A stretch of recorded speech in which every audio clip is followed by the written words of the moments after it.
we have convened here in CCB Plaza in the heart of historic Black Wall Street in downtown Durham to stand for justice and remember Mike Brown and all victims and survivors of police brutality. We come together today to honor the dead and the living. We support and demand continued resistance in response to police brutality and state-sponsored terrorism. We take to the streets to show public and collective solidarity against these forces. And we understand that this refusal to indict Darren Wilson as indicative of a larger systemic issue that render Black and brown bodies nationally and internationally as undervalued and disposable. We will no longer rely on a criminal justice system that never loved us, that has never protected nor served us.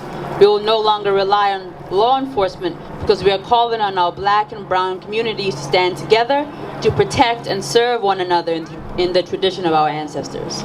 We will no longer be silent. We put forth our own stories and histories to combat mainstream media, understanding that our stories have always been there and relevant, but have been silenced by this infrastructure. Today we stand here saying that this silencing and criminalization must end. Wherever you are, Durham, Ferguson, LA, Chicago, New York, Topeka, Dakar, Dar es Salaam, Cape Town, Gaza, Tokyo, we will rise up. Our Black bodies will no longer submit. We come here today at the behest of our ancestors who have fought these struggles and continue to struggle on for our survival as Black and brown people. Yes. Everyone in solidarity. Yes. From Ferguson to Durham. Yes. Malcolm X said, you don't stick a knife in a man's back 9 inches and pull it out 6 inches and say you're making progress.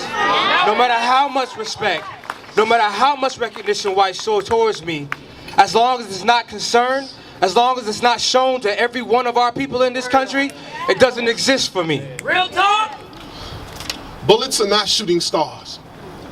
Wishes and closed eyes have been hand in hand since our childhood as justice stays blind to imperialism's wishes that we will go away or stay in our place. As society stays blindfolded by belief that things have changed, but I still sing the blues for midnight. Because they're still afraid of the dark. Still caught up in the horror of it all. Ask Alfred Hitchcock if he knew they'd shoot shadows, sending light piercing into them until red signaled them to stop. We lose our young at the end of rainbows, our colored girls when it's enough, our young boys before they can taste them or wash them down with a brisk sense of satisfaction. What you want with them colors, Black girl? What you want with them colors, Black boy? You might think you equal, you might think you beautiful. Put them colors down or we'll make the Nile run from your African mother's eyes. They say black is the absence of light. Calm collectivity.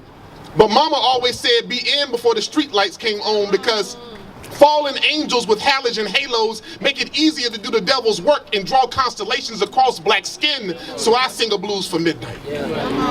Because the universe knows what happens to melanin hued skin because black holes start with shooting stars, but comet cannot cleanse dark spots. Mr. Clean is not a skinhead. We are not monsters, so I sing a blues for midnight. And write fight chants in the air with my tongue, radio free Dixie. Can't you listen to the sound as you plan, organize, gather? It's a freedom party, it's a revolutionary party. Didn't our ancestors teach us it's our civil right to resist? They knew we might not see the dawn sun unless we learned to protect the night ourselves. Past the tears falling like pain. Past chalk outlines and faulty media reporting. Whenever a young black life is lost, I sing a blues. Call it midnight for families left in mourning because a loved one will never see morning because someone is afraid of the dark we're covered in, afraid of ravens walking upon a midnight dreary, fearing them as demon, seeing them as birds of prey. To kill a mockingbird, all you need is the right appearance and the right excuse. I got trouble in mind, Nina. I asked Thelonious Monk what happened around midnight. He said that piano lessons taught him to know the black keys by the white ones they were surrounded by. But when jazz melodies become funeral processionals, we tend to learn the black life lost by the white one they were killed by. See, Ma Rainey taught us how to go on record with them blues, and Mama always knows best, and William Henry Lane showed us what they really think of black faces when he stepped off those minstrel show stages. So I sing the blues for midnight. For all of the places where shadows are tucked that they would like to forget, but those hood fills with dark skin are not dangerous. You can't fool me. I know who really made hoods dangerous. Setting fire fueled by prejudice to everywhere where darkness gathered, sending shadows into libraries and documentaries, and casting a post-racial rhetoric on rundown promises. But Tom Bodette taught us that a light left on is a cheap trick, so I sing a blues for midnight. Say we need to teach it in classrooms and boardrooms, from town halls to Senate hall chambers. Teach it to our brothers and sisters, our sons and daughters, until the melody begins to haunt like guilty conscience, because bullets are not shooting stars. And the next time they invade the night sky, someone that we love might not make it home.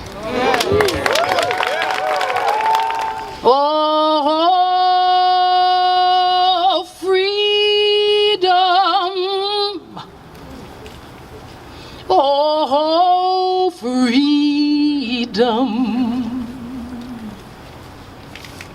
Oh, freedom over me. Before I be a slave, I be buried in my grave and go home to my God and be free. Oh, freedom, oh, freedom. Oh, freedom, freedom, oh, over me. Before I be a slave of my own making, I be buried in my grave and go home to my God and be free.